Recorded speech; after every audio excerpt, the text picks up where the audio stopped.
Chapter 2, Key Questions. Here we go. So, question number 1 for Chapter 2, how did religious developments during the 1500s affect English leaders and its people? Well, obviously, Henry VIII broke away because he wanted a divorce. And so how did that affect their leaders? Well, they were forced to battle between Protestantism and establish the Church of England, or go back to Catholicism. A final break from Catholicism occurs under Elizabeth I. So how does this affect their people? Well, in short, most people converted to Protestantism, and we see long-term an effect of a looking down upon Catholics. We see that when Maryland is established, which we'll talk about later on. You see a rivalry form between themselves and the Spanish because of their choice, and so they would be embroiled in warfare with the Spanish. But overall, just a shift toward Protestantism with the Church of England affect them in numerous ways. One last thing is I do want to point out how they treated the Irish, who were also Catholic. The Irish people who would have been English subjects were treated very negatively, and Catholicism was a part of that and why it became being so discriminated against. Number 2, what set the stage for English exploration in the early years of the, exploration and colonization of the New World? Well, that would be numerous things, including the surplus population that they had. Primogeniture forced many younger, wealthier people to decide to go after that lifestyle and those opportunities.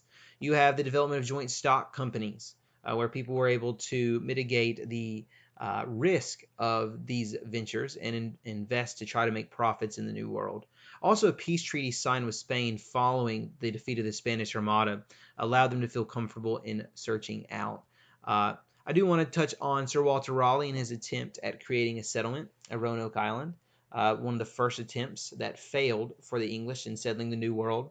Then you also have other groups that were impacted by this exploration, such as Sir Francis Drake and the way that he robbed the Spanish treasure ships. Just two little side note people that fit in and I feel are worthy of being mentioned there. Number 3, describe what life was like for settlers in the early years of the Jamestown colony. In a word, awful. For the first 3 years from 1607 through at least 1610, you see disease, you see starvation and famine in what they called the starving time. You see Indians wreaking havoc upon them because they were, bumming off of them and stealing from them and were really a nuisance to the Indians. After Lord De La Warr arrives, you then see large-scale warfare and a better settlement, if you will. But they had to survive that early time period in which John Smith instated or put into place the "he who does not work shall not eat" rule. Without discipline, their search and dig for gold was leading to their demise. So those first few years were brutal for the settlers for many reasons, and it's not till discipline arrives from John Smith and Lord De La Warr that they're able to survive and make it thrive a little bit. Number 4, describe the relationship between the English and Native Americans in the early to mid 1600s. Well, it starts off in most of the colonies with a little bit of friendship, a friendly trade, giving each other what each other needs. But you see in Jamestown, within the first year, by the time the first winter arrives, it turns sour as the English run out of food stores, and they don't have any more tools to trade the Powhatan tribe. So the Powhatan tribe begins attacking them and killing them because they are no longer meaningful to them. With that said, over time, warfare wears down the Native Americans. And remember, I gave you the 3 major reasons for the Native Americans' failure to push out the English or survive their expansion. And that was number 1, disease, wiped out a large percentage of the population. You also have disorganization. Native American tribes worked against each other to support the English and to try to jockey for position, to trade with them. And you also have disposability.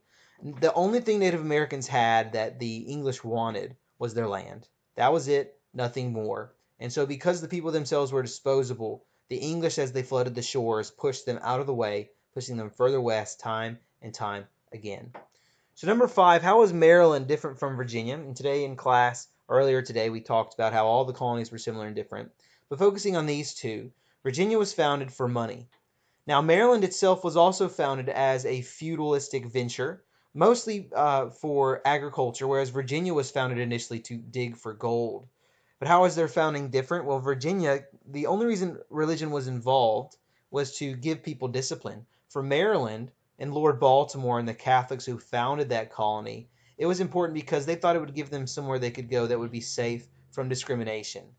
How is it similar overall? Well, they both develop into aristocratically controlled plantation cash crop economy. Both of them focused on the cash crop of tobacco. They're also both located in the Chesapeake Bay, and so their environment would be very similar, which is also why they developed the same reliance on tobacco as a cash crop. Number 6, what caused slavery to develop in the southern colonies, and how did it change over time? Slavery slowly replaced indentured servitude. We'll talk about how Bacon's Rebellion ended indentured servitude. But for a long time, slavery did not develop quickly because many indentured servants were coming over to the New World, and they were what the landowners relied upon for labor. So over time, as they come to bring more and more slaves in, slaves go from actually being more, I guess, treated better than indentured servants because they had a longer time that they'd be serving. They were actually allowed their freedom. They could earn their freedom by working and paying off what their purchase price was. And the reason that changes over time is because of the development of the Barbados slave codes. When the Barbados slave codes are brought over, it codifies slavery in the sense that they establish how slaves should be treated, how they can be controlled, the fact that it was for a lifetime. And in class, we talked about the fact that in order to better control the slaves, the Barbados Slave Code guaranteed that a slave owner could beat and maim and possibly kill his slaves without any fear of consequence, whether that be fine, jail time, or execution himself. You also have the lack of a trial by jury for slaves, so this punishment, beating, or death could happen at any time for any reason without any consequence. And so slavery changes from really being treated like typical employees today into being, well, the slave system we think of, pure control, manipulation, intimidation of slaves. How are the Carolinas different from one another? Well, the Carolinas established initially by one group, and it's one colony, and that is the 8 Lord Proprietors, who, much like Maryland, wanted to establish a feudalistic society with aristocrats running everything and with peasants and serfs growing their crops for them and helping them make profit. Over time, however, many former indentured servants or small farm-owning whites or landless whites, they move into the hill country of North Carolina or southern Virginia at that time, and they just settle there. And so they're rebellious. I referenced them as country bumpkins. That's probably a little harsh, but they were not your high class or wealthy landowners. They were squatters. And so they took that land illegally and refused to give it up when prompted. And so Carolina is vastly different, or the two Carolinas are vastly different from one another because one's aristocratic while the other is democratic, independent, and quite frankly rebellious. Number 8, what was the purpose of the colony of Georgia? Georgia was established as a buffer colony. It was there to protect South Carolina. In Florida, you had the Spanish and numerous Native American tribes who would raid, who would pillage the South Carolina plantations and farming enterprises. So James Oglethorpe brings people over there to provide that buffer or protection to South Carolina. The second purpose, it was a philanthropic effort. They wanted to help out prisoners, both those who committed crimes and debt prisoners who just simply had a lot of debts they couldn't pay off. They give them a second chance, and so it's also called the charity colony. So kind of a dual purpose there for Georgia as a buffer and protection to South Carolina, and charity, giving people a second chance. In a few sentences, describe the Southern colonies as a whole. Well, this is supposed to be you telling me what you learned about it. But if we had to summarize the Southern colonies as a whole, what they all have in common is that they become agricultural economies. Even if they started off as a religious venture like Maryland, or a charity colony or buffer colony like Georgia, all 5 of the colonies will eventually turn towards agriculture as a source of their economic focus. There's many differences, but really agriculture is what it comes down to that ties them all together. I hope this helps you out tomorrow. If you have any questions, feel free to send the question over to mine. But that is it for tonight. See ya.